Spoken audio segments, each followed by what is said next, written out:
If you don't edit like a pro, you won't go viral. And if you don't go viral, bro, you'll stay broke. Every pro already knows these settings, except you. But don't worry, I'm giving it to you free, no pay. Normally, they're hidden inside paid premium courses.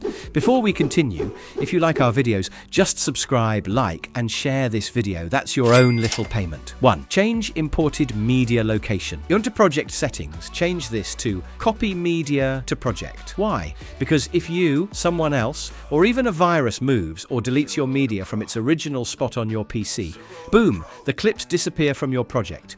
You'll see red color like this. 2. How to use the snapping tools in CapCut. This first one is the main track magnet. What does it do? Just watch. When it's turned on, it auto-snaps every clip on the main video track to the left. This is super helpful if your clips are already in the correct order, but if your clips aren't serial like mine, turn it off so it doesn't mess up your flow. This second one is the auto-snapping tool. How does it work? Just look. As I move a clip close to another one, see that tiny blue line? That line is saying, drop it here, it'll fit perfectly. This one is the most important snapping tool. Take time and master it. 3. Use compound clip. For special pro tricks, use compound clip for batch export, like a real pro. Use it to lock your concepts so nothing shifts. Most movie effects and crazy edits you see are made using multiple overlays and sound effects, all placed with mad precision. That's what I'm doing here. It also helps you keep finished edits intact, especially when editing multiple clips or series in the same timeline,